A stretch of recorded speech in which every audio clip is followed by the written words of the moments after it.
Oh yeah, so it's live now.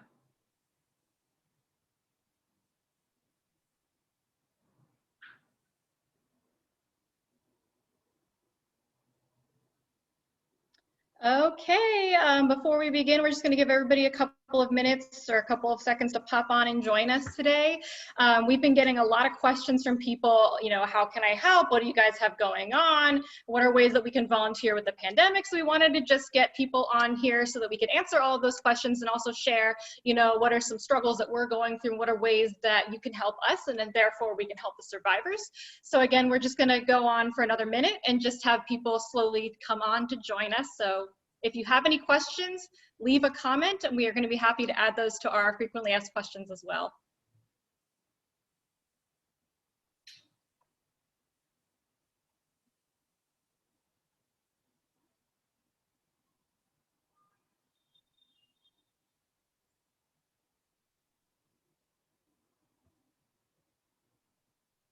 And I see we have somebody here from Hialeah. Hi, thanks so much for joining us. If you have any questions, feel free to pop them into the comments.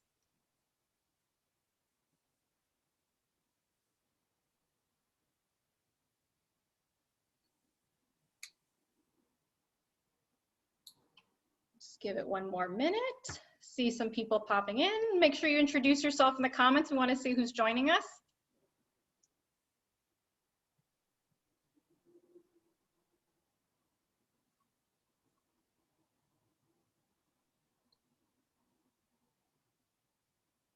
All right, and I was just telling the ladies here that my laptop has decided that it doesn't want its camera to work, and so might be flickering. If it gets really bad, you might see me disappear, but I'm still gonna be here. Don't worry, I'm doing it for your benefit.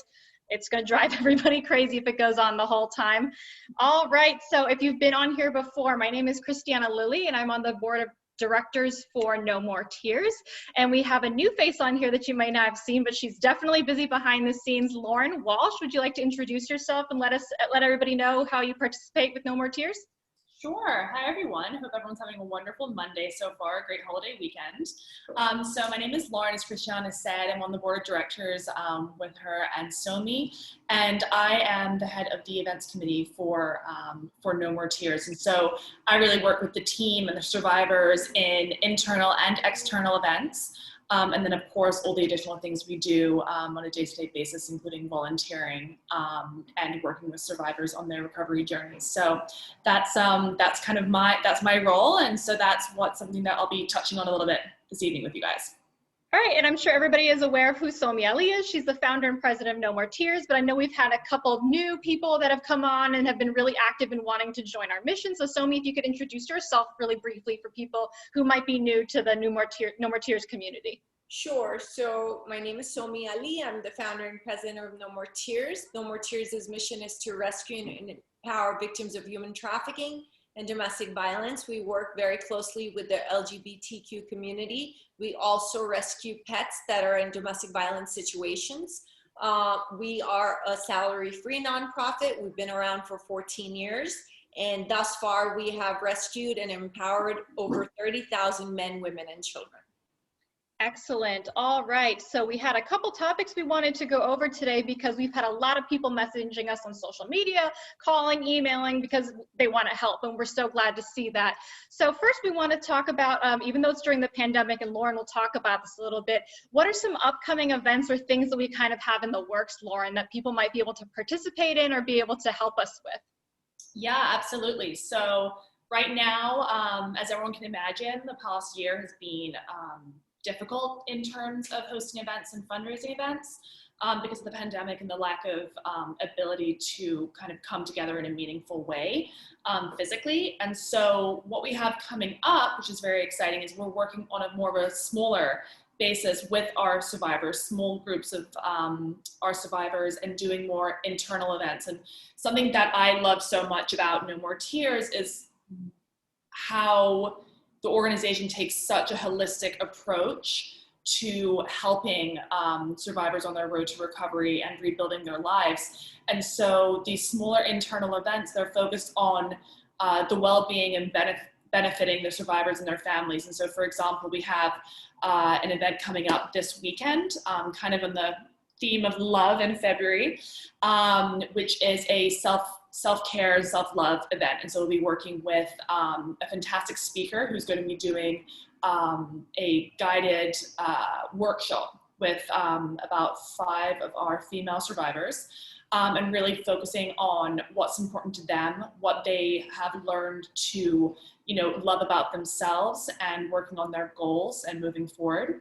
And so we're very excited to do something like that. And we have some incredible donors who are putting together small care packages for the women, which will be a really lovely surprise for them, and just a little something, fun, for them to, explore and have fun with. And so that's something that people can always, help us with, is when we're doing these smaller events, or, even children's birthday parties, or, things like this, when it comes to, little gifts that that just make somebody's day. And so that's always something that is fun to kind of get involved with. So. And Somi, a lot of times, and this is why this event is so important, is when somebody is in recovery, or going through the trauma afterwards of leaving an abusive situation, whether it's domestic violence or human trafficking, there's a lot of self-confidence issues. Can you talk about what, especially with our therapists, what they have to work on with the emotional state as they're in their recovery? Well, there's so many elements and facets to recovery and healing. And, we're talking about people that have been abused for 10 years, 5 years. In some instances, we've had victims that were abused for 20 years. We have minors that are victims of human trafficking. So there's so many elements in terms of healing. But when, what makes them happy is when they are able to attain freedom, which is what we provide them. And then gradually with Sarah Bartley, who's our therapist, and she's phenomenal. And then we have Dr. Chopra, who's for our Hindi speaking or Urdu speaking survivors. We have Carmen, who's for our Hispanic survivors. They're the crux of a pivotal role is played by these therapists that help these victims transform into survivors. But the number one step for them is to understand that it wasn't their fault. And the therapists help them understand that, the victim blaming is wrong, and we have to break the stigma of victim blaming and stop the cycle of victim blaming, because that's where it all comes from. And then another thing I've noticed in 14 years is their self-esteem and their confidence is completely demolished. And because if you tell someone again and again that you're not worth anything, you're worthless, you're stupid, you're dumb, you can't achieve anything, you just start believing it. And so it's not, the work begins not when you the work begins literally after you rescue them. And you've seen that, and Lauren has seen that, firsthand, because it takes a lot after the rescue. That's when all the work begins. But thanks to these amazing therapists, I mean, they've been phenomenal in helping them heal. And like, for example, when you brought makeup for Pooja, or for another survivor, when you give them something as simple as makeup, they're not allowed to wear makeup. They're not allowed to wear jeans. They're not allowed to socialize and make friends. Something as small, these things that we take for granted, that it's not even a thought for us. It's the world to them. Or if Smith and Mendoza, their salon, Jesse and Jessica, they're amazing. They did a whole day for these survivors and did their hair color and cut, and for the children. And, all this makes them happy. It makes them feel loved. So giving them love and making them feel that they're important, and they are important people, and they deserve to be loved, is pretty much the gist of what No More Tears is all about. Mm-hmm. And you and Lauren were talking about how there's just this group effort in order to heal a person and give them that leg up to help them help themselves.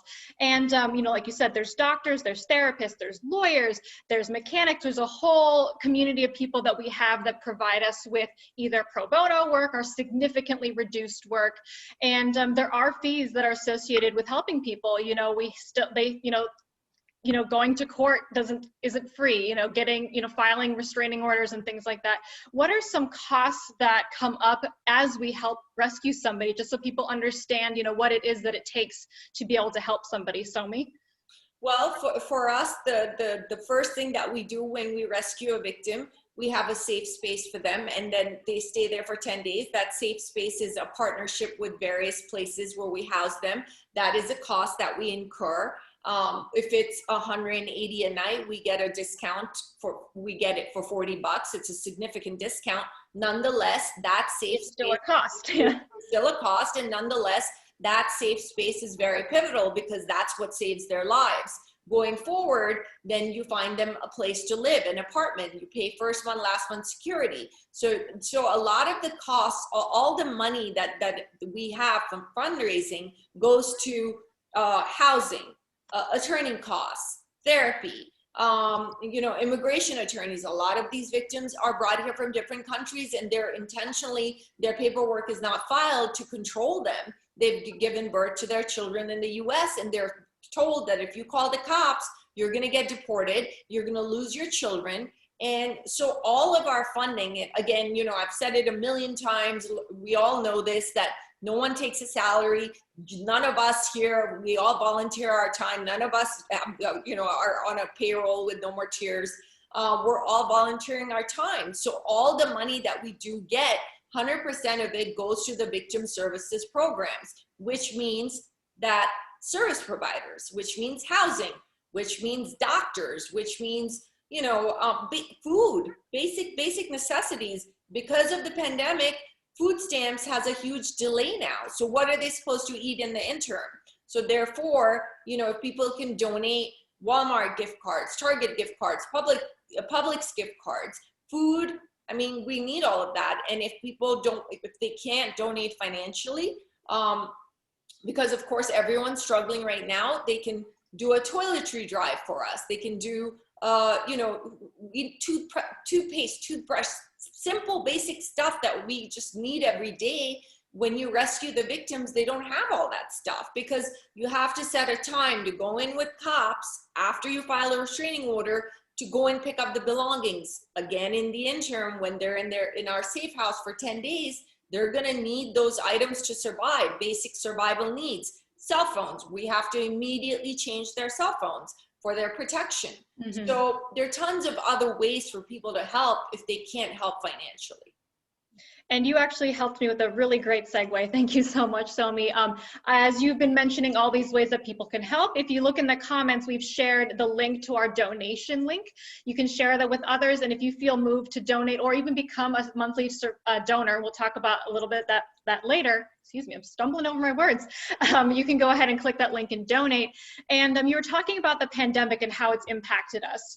Food stamps are taking a lot longer to be approved.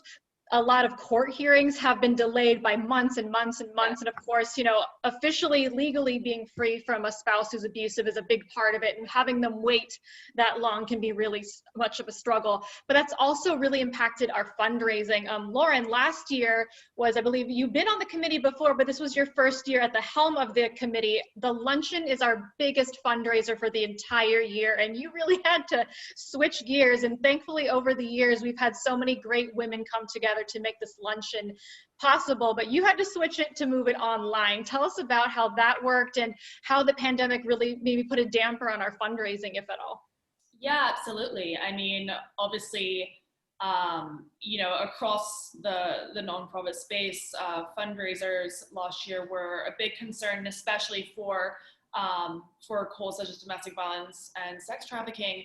The numbers only spiked during the pandemic. It was absolutely shocking, to be speaking with Somi and hearing the realities of, shelters being closed, like not accepting victims when they need help. A lot of people are told to shelter in place, and they're being sheltered in place with their abusers. And so there's really, there's really hardly any avenues that, for these survivors to take. And so No More Tears really stepped up and went into overdrive to help these people where nobody else had the resources to do so. And so, yeah, no, I was involved in the event committee for the 2019 luncheon, which we have been doing for a number of years now. And like you said, it's the largest fundraising event of the year for No More Tears. It's a wonderful opportunity for, you know, the philanthropic community in South Florida to come together and learn about the work that No More Tears has been doing over the previous year, how many people have been able to help, testimonials of survivors, and all having that in one place with like-minded people who are just looking to do good in their community. And, you know, because No More Tears is a fundamentally South Florida local institution, we really get to have that really precious face time. And so this year we didn't have that, but it is a year that we've arguably needed the most funding because of all this increase in numbers of cases of domestic violence being reported. And so we decided, you know, we can't just keep pushing this off until we know that, you know, we can come together again. I mean, if we did that, we would be waiting another year. We thought maybe January might be able to do something in person, maybe February, but, you know, here we are mid-February, very much still not doing large events. And so we had to move to an online platform, to the virtual platform, and really trying to think about how we can bring the quality of engagement that we do in the in-person event to a virtual audience. Something that we also, you know, try and work with. It's very multifaceted, the event. So you're working with local food and beverage vendors. We do a large auction as well with the local community. And we wanted to try and find some way to have all of these elements intersect in a virtual way. And so keeping it educational, being able to bring our survivors and tell their stories. And so there was a lot of, you know, pre-production elements of doing interviews with the survivors, testimonials. We had incredible teams that helped us with editing all the videos together.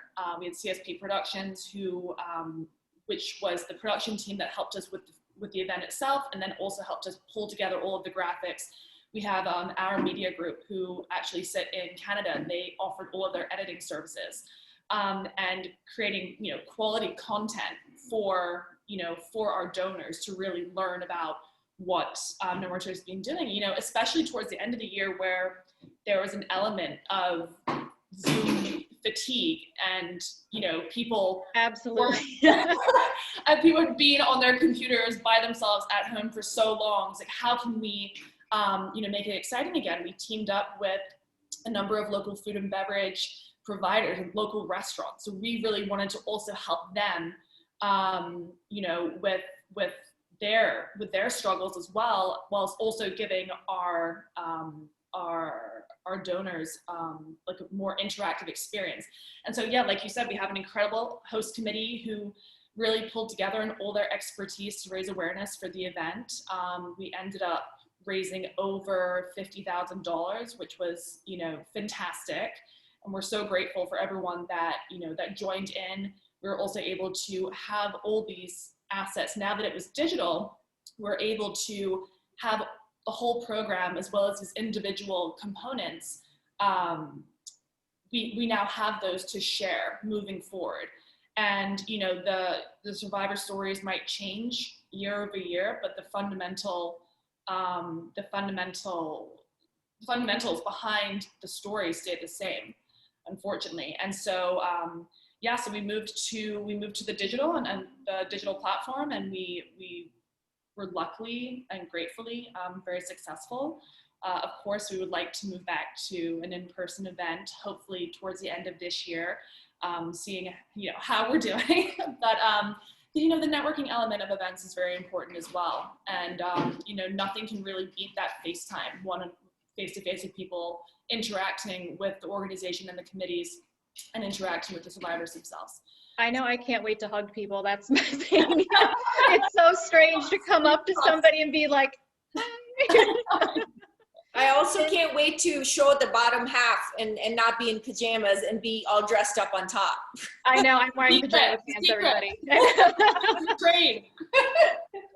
And Somi, looking back at, a lot of talk has been about how charities have been struggling during the pandemic, and the pandemic has made everything really difficult for charities across the board, different causes. But the fact of the matter is that even before the pandemic, there's a struggle with fundraising. Tell us about, what are some of the struggles and some of the difficulties that we've had as a nonprofit with fundraising? Well, not to undermine the abuse of cats and dogs and animals in general, but it's easier to raise money for abused animals than it is to raise money for victims of domestic violence. And I'm very blunt in saying this, that it's very despicable, because as a society, we need to get educated and we need to stop victim blaming. And that has been our biggest hindrance in getting the funding that we deserve, more so because we're a salary-free nonprofit. And there's such a stigma attached, and even in 2021, people still ask, why can't she just leave, or why can't he just leave? Because men are abused too. Let's not forget that. And the society, I think that I blame us. I blame the society. We need to get educated why victims cannot just get up, pick up and go. They have children. They don't have money. They don't know where they are geographically. They're from a different country. They're undocumented, intentionally undocumented. They don't know how to navigate. We have had survivors that are lawyers, that are doctors, that even though they have the funds, they just don't know how to navigate the court system. They don't know how to file a restraining order. So the struggles in 14 years of doing this work, what I've encountered and I've seen is that people need to get educated, whether it's human trafficking, whether it's abuse in the LGBTQ community, and particularly during the pandemic, we saw, even minors or adults, young adults, 22, 23-year-olds coming out to their parents and then being thrown out in the middle of the night. And then guess who's looking for them on the streets? The traffickers, because they're looking for the vulnerable. So there's so many issues when it comes to fundraising. We need to have people need to just get educated. We are all selfish by human nature, but there's a level of selfishness that we each attain. And I think that we should, if it is incumbent upon us, that if we're blessed, we have to give back. It is our duty. It's kind of paying rent on this planet. We have to give back. And I always say, you don't have, sign up for $10 a month. It doesn't have to be $50, $100 million, just $10 a month. It all accumulates and adds up. If 20 people sign up for $10 a month, that's groceries for a victim, for a family with children. So again, I reiterate, I cannot say this enough, the stigma. We need to break the stigma, break that cycle, and we need to look, not only are you getting, when we rescue a victim of domestic violence who has children, a little girl is going to be taught that it is not okay for her to be abused when she grows up, and what happened to her mother was wrong. A little boy will learn it's not okay to hit a woman or his girlfriend when he's a teenager. So we're stopping the cycle. What we're doing, all of us as an organization, we're a family, and what we're doing is we are breaking this cycle, which is very pivotal. We're making this world a better place. And again, we're all doing it on our time with no salaries. So once again, victim blaming has been a big challenge. And I think to your point, in regards to, fundraising and, being cognizant that it's been a very difficult year, I think another way to get involved, which, also kind of ties into like our events component as well, is to volunteer their services. We've kind of touched on the incredible team of professionals that we have behind No More Tears, as either donating their services or providing at a very, discounted rate. And wherever, your specialties lie, whether that is in the therapy space, whether that's in the legal space, whether that's in, the beauty space, as Somi was talking about with Mendoza, the wonderful spa days that really provide just a little bit of joy for people that have gone through so much trauma. this holistic, group of elements just really, really help the organization as well. So if you can't, you can't give financially, gift your time, gift your services. And yeah, I'd like to, on that note, I'd like to give a shout out to Dr. Robert Bass, who's been our gynecologist for the past almost 6 years now. He's never charged us. Our dentist, Dr. Kathy Ferguson, there's a South Beach dentist in South Beach, Tommy, who's never charged us.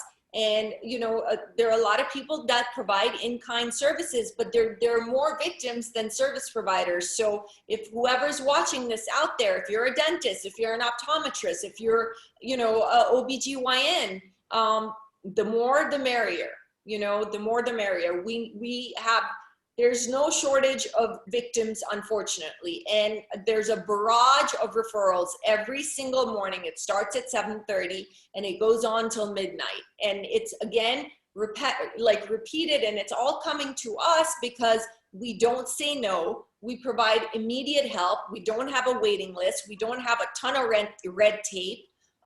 We require certain elements to make sure that these are people that do require our help. We have some protocol in place, and primarily, again, we're the second responders. We get all our referrals from the police department, or the National Human Trafficking Hotline. But yeah, any in-kind services are always welcome. If there's a PR agency that's out there that is watching this, miraculously, with our luck, hopefully, donate your PR time, donate your PR services. We would love to have you, and we can also give tax donation receipts. We can give tax donation write-offs if you are giving services in kind, but we can still give you a tax donation write-off. So as a 501c3, we do that, and we are obligated to do that, actually. And Somi, you mentioned a lot of service providers, but I know we have a few that we're especially in dire need of. Can you, which service providers are you finding that we're just like, we need more of them? So we need an eye doctor, definitely. And we need a female OBGYN for sure. We need more family law attorneys, definitely. More family law attorneys, a female OBGYN, and definitely an optometrist, both in Dade and in Broward. Because if you are bilingual, that's even better. Yes, because we can't inundate the people that we have. We've already been inundating our attorneys. And I feel terrible, but there's such wonderful people. Marisol Cruz, Courtney Montero, Brenda has been amazing. And they actually are compassionate people who care about these survivors. They're not just doing a job. They're giving us significant discounts, and they're prioritizing these cases, and they're fighting for them, like really fighting for their rights. So we're very fortunate to have a good team, but we need 20 Brendas and 20 Marisols, and we need more. We need more. And we are especially grateful to them in this past year, because I know, small businesses of all kinds have been, not doing well or suffering and having to work through the pandemic. And we really appreciate that they've told us, that they can still continue to take on clients of ours. And we just know there's not an amount of thanks that we can give to them. Absolutely. All right, so if you're not a lawyer, an optometrist and everything, there's still ways that you can help. I know we've had teachers reach out, or people that were former tutors. That's a great way to help out some of our children who maybe are, need some help with their schoolwork, especially now that we're doing everything through Zoom. It can be really uproot them. But what are some other ways that people what are some items that we need? I know we have, for example, an expectant mother in our care. What are some specific items would you like to shout out that we could use right now? Absolutely. So we have a young lady from Morocco, actually, who's 5 months pregnant. She's due in June, and she's having a baby boy. So I always say No More Tears is having a baby boy, because I feel like it's our kid. We're planning on, we're going to have a baby shower for her sometime in May. But we can create a registry perhaps and send it out, but basically whatever a newborn baby requires, from wipes to Pampers to pacifier to a crib, the thing that you hang on top of the crib. Mobile. Thank you. I can never get that. Thank you. You can tell I'm not a mom. I'm a mom to all the No More Tears kids, but I'm not a mom. You can always tell. yesterday you brought the stroller, and then you brought the infant car seat, which is great because I'm going to be the one with her at her delivery, and hopefully I this time won't faint. And I will be driving her home with her baby. So that's a huge help that you brought the car seat. Yeah, whatever a newborn baby needs. She's having a baby boy. All right, and so right now I just posted our toiletry drive, which we have a list of items that we always need through Amazon. So you can go ahead and click on that. And I also listed where you can donate if you just want to write a quick check, or if you want to sign up to become a monthly donor. And what are some household items that we're always in need for, Somi? Towels, toilet paper, paper towels, bed sheets, pillows, garbage cans, hampers, pots and pans, silverware, plates. I know this by heart because I've said it so many times, but okay, imagine you've moved into an apartment and it's completely empty. So just, use your imagination. You need everything. You need from all a sofa to a bed, depending how many children you have. You need just cooking stuff, pots and pans and silverware and toilet paper and all the stuff, towels, bed sheets, everything that comes with basic survival everyday needs. And like the survivors they're starting over. They're starting over emotionally, but also physically. And right. So, when they have the strength to leave their situation, they are walking, like you said, they're walking into an empty room, and they need the fundamentals that we might take for granted. Right. Absolutely. Absolutely. And Lauren, I'm looking forward to the luncheon. I don't know if we're going to be able to do it in person this year again or not, but if we do it virtually, I know you're on top of it.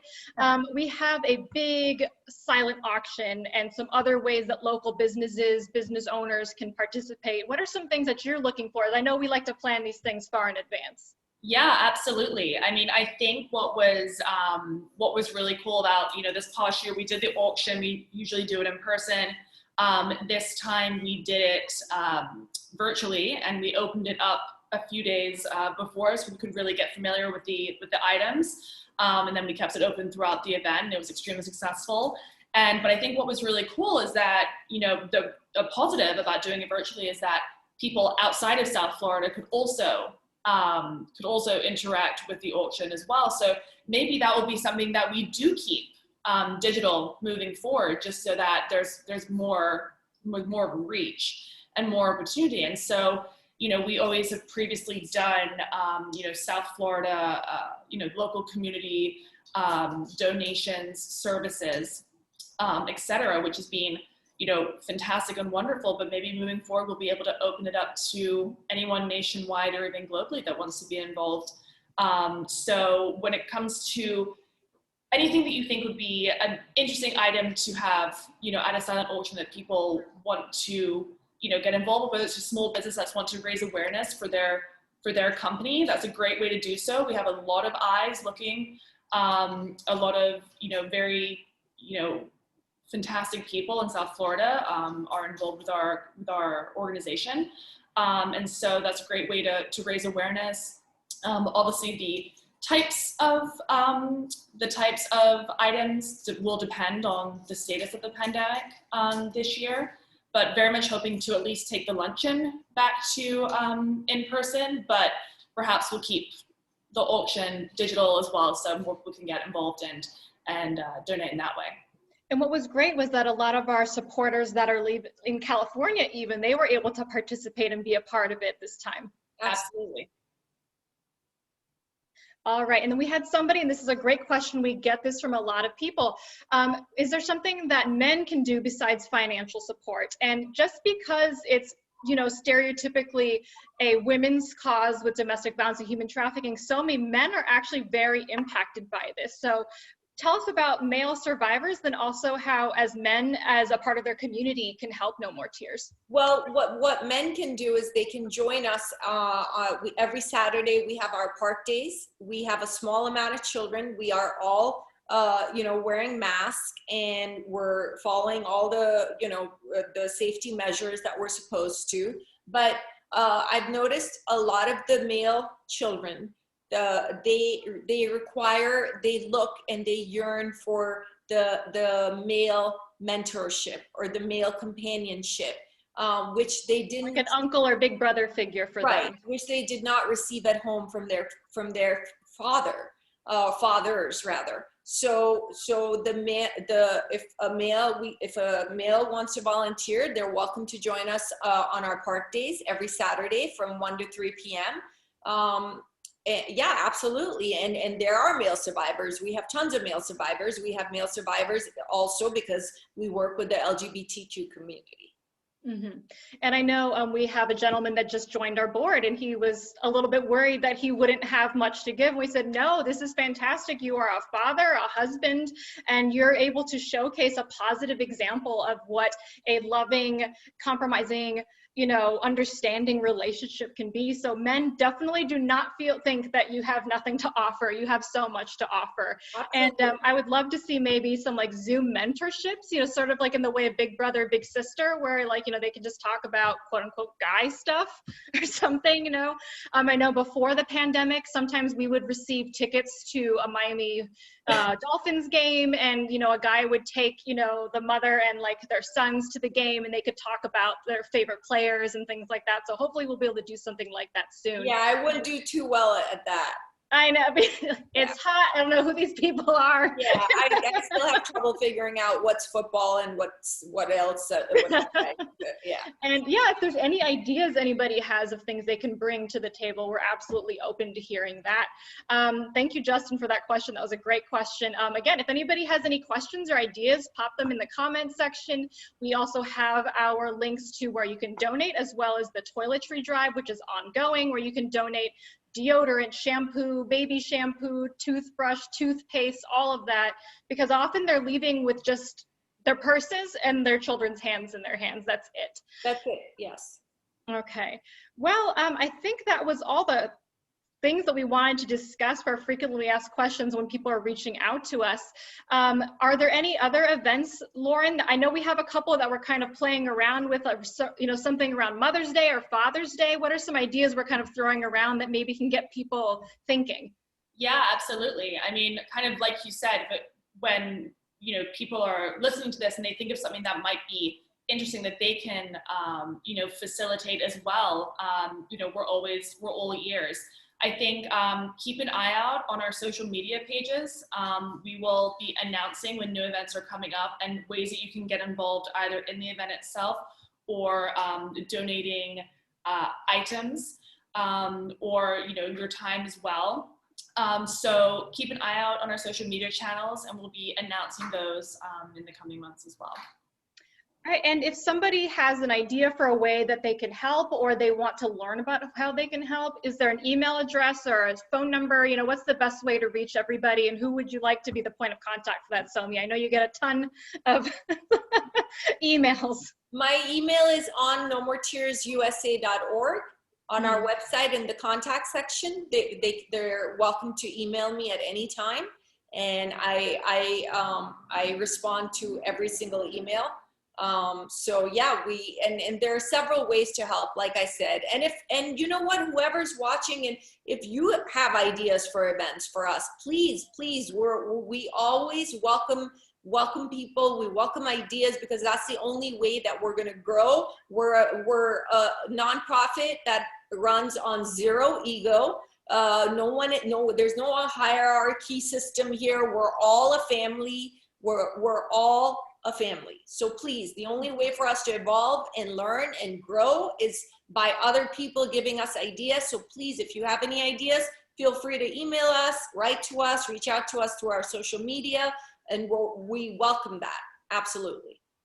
And something that I've loved that people have been doing is just putting a cardboard box in their office and making a sign. And we actually have pre-made signs. If you'd like to reach out, we can give it to you, and you can print it out and put it on there, and you can collect, toiletries, or you can collect face masks, or you can collect literally anything. And especially as we have that baby coming soon, if there's items that people would like to donate, or if they have, some newborn clothing, or, leftover items that they don't need for their own baby that's gently used, something that you would give to a friend. We get some strange things, we would definitely appreciate that. And I would like to give a shout out to Melissa Mccune, who's one of our board members, because she works for 16 orthopedic surgeons. And in her office, she's got our face mask laid out on her desk. She is always trying to raise funds with her staff. She's always trying to sell our t-shirts. Also, let's not forget, we have a shop, and we have some amazing t-shirts that have been worn by Madonna and by Fergie, and lots of Bollywood celebrities as well. So I am pulling that up in just a second. Stay tuned, everybody. Our store, definitely. And yeah, Melissa, I want to give a shout out to her because she's been really, really generous, not only in making financial donations from her own end, but also collecting items and trying to sell our face masks and our t-shirts and everything. All right. Well, I think we're about 45 minutes. I think that's great. I thank everybody who joined us today. Was there anything, Lauren or Somi, that you wanted to add before we log off? I think, just a little note about what I love so much about No More Tears, and that is transparency. Transparency in the way that we operate, transparency with the donations. We were talking earlier about, how much all of these little things that, go into the recovery of a victim, how much they cost. And if you go on the website, you'll see a list of, exactly where your money's going. And I think that having that sense of security when you're donating to an organization, I think is really special. And, transparency in the way that we operate, transparency in where exactly your money goes. And so I think that's something that really makes us stand out. And so something that I'm very proud to be a part of. Thank you. Thank you. We're so happy to have you and Christiana. I mean, we go way back, but I think we're all a great team, and I second what you said, that there are no secrets here. We're as transparent as one can be, and we just, again, it is really, really important for all of us as human beings to give back. There's no amount that's too small. Give as little as you can. Give as much as you can, but please give, and we need it. I mean, we cover it all: men, women, children, animals, LGBTQ community. We cover it all. Anywhere there's sexual, physical abuse, we're there, and we're helping right away. There's no waiting list, and that's very important. Excellent. All right. And if you missed any of our older videos, you can go onto our YouTube channel, or you could also check out the videos on Facebook, where we've done some interviews with some survivors who shared their stories with us. We're hoping to keep that going and have that be an ongoing series. It's called our Survivor Series. And when we have other things coming up, we will let you know. Sign up for our emails on our website, donate, buy items from our shop, sign up to be a monthly donor. If you're not signed up for Amazon Smile, all you do is link it to No More Tears. And every time you shop on Amazon, because I know you're an Amazon addict like I am, Amazon will donate a percentage of your purchase straight to No More Tears, and it all adds up. So everybody, thank you so much. We really appreciate your time, and we will see you next time. Bye-bye.